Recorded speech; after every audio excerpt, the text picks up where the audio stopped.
Form fill up তো করলামই। প্রকল্প তো অবশ্যই ভালো। বিধানসভা ভোটের আগে বেকার ভাতা প্রকল্প চালু করেছে তৃণমূল সরকার। ভোটমুখী পশ্চিমবঙ্গে এই প্রকল্পকে ঘিরে তুঙ্গে উঠেছে শাসক বিরোধী তরজা।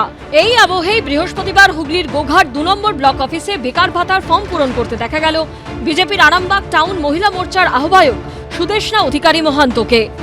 যদিও লক্ষ্মী ভান্ডার ছিল, যেগুলো আমি কোনোটাই করিনি, কিন্তু এটা করলাম। আমার টাকাটা কি টিএমসি দিচ্ছে নাকি? বলে দিক টিএমসি, বেরিয়ে চলে যাবো। বেকার ভাতার ওই 1,500 টাকা করে দিচ্ছে, তো ছেলের আর ফর্ম ফিল আপের জন্য আসা আর কি। সাধারণ মানুষ কিছু বেকার, তাদের ধরুন চাকরি বাকরির ফর্ম ফিল আপ করতে গেলেও একটা টাকা লাগে, তো সেটার জন্য অবশ্যই সাধুবাদ জানাই আমাদের মুখ্যমন্ত্রীকে। বিজেপি নেত্রীর দাবি ছেলের জন্য বেকার ভাতার লাইনে দাঁড়িয়েছেন। যদিও সেই দাবি নস্যাৎ করে তৃণমূলের দাবি নিজের জন্যই আবেদন করেছেন বিজেপি নেত্রী। তিনি নিজে করে যে তেনার নামে ছেলে কোথায়, তিনি নিজে ফর্ম তুললেন, সংগ্রহ করলেন, সংগ্রহ করে ফর্ম ফিল আপ করে নিজে জমা করলেন। আজকে এই ইস্যুতে তুঙ্গে উঠেছে শাসক বিরোধী তরজা। সরকারি প্রকল্প তো বিজেপি কেন নেবে না? সবার নেওয়া উচিত। পয়সাটা তৃণমূল কংগ্রেসের পৈতৃক সম্পত্তি নয়। এই তো বাংলার মুখ্যমন্ত্রী মমতা বন্দ্যোপাধ্যায়, মানবিক মুখ্যমন্ত্রী যাকে আমরা বলি, যে যিনি যে প্রকল্পটা আনেন সেটা শুধুমাত্র সাধারণ মানুষের জন্য বলবো না, সর্বস্তরের মানুষের জন্য। কোনো দল দেখেন না তিনি।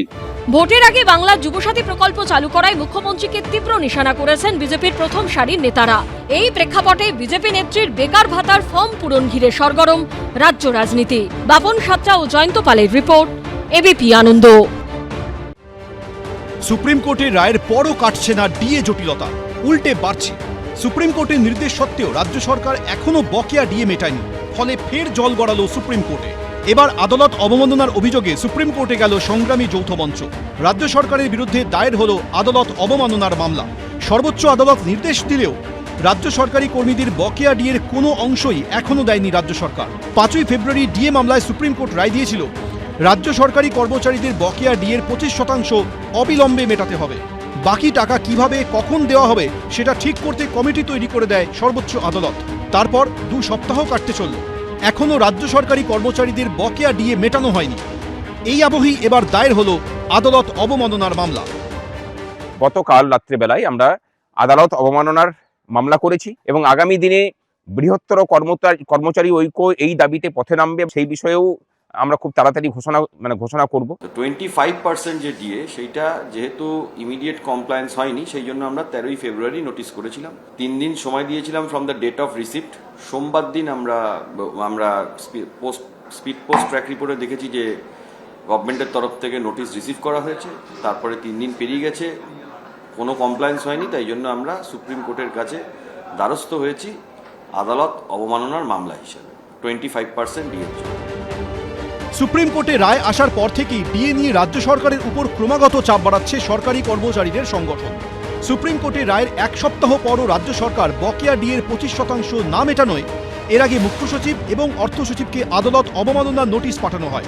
মুখ্য সচিব নন্দিনী চক্রবর্তী এবং রাজ্যের অর্থ সচিব প্রভাত কুমার মিশ্রকে আদালত অবমাননার নোটিশ পাঠান মামলাকারীরা। কিন্তু এরপরও রাজ্য প্রশাসনের তরফ থেকে কোনো সাড়া না মেলায় সুপ্রিম কোর্টে গেল সংগ্রামী যৌথ মঞ্চ। আমরা সেই সংগ্রামী কর্মচারীদের সাথে আছি যারা এই মামলা বহুদিন ধরে লড়ছেন এবং যারা ডিএ চান, তবে ডিএ বিজেপি সরকার এসে দেবে, এটা পারবে না দিতে। এই মঞ্চ, এটা তো একটা রাজনীতি করার মঞ্চ। রাজ্যের 1,96,000 কোটি টাকা বকেয়া রেখে দিয়েছে কেন্দ্র।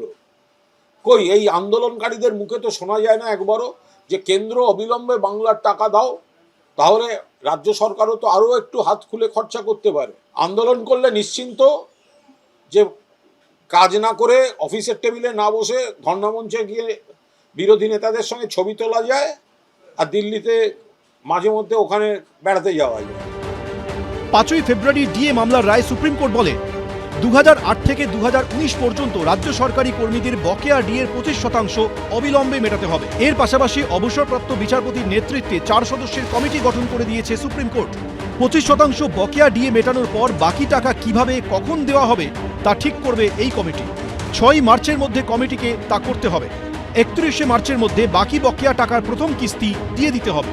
এরপর 2 সপ্তাহ পেরিয়ে গেছে, এখনো পর্যন্ত বকেয়া ডিএর কোনো অংশই দেয়নি রাজ্য সরকার। এই পরিস্থিতিতে এবার রাজ্য সরকারের বিরুদ্ধে আদালত অবমাননার অভিযোগে সুপ্রিম কোর্টে গেল রাজ্য সরকারি কর্মচারীদের সংগঠন।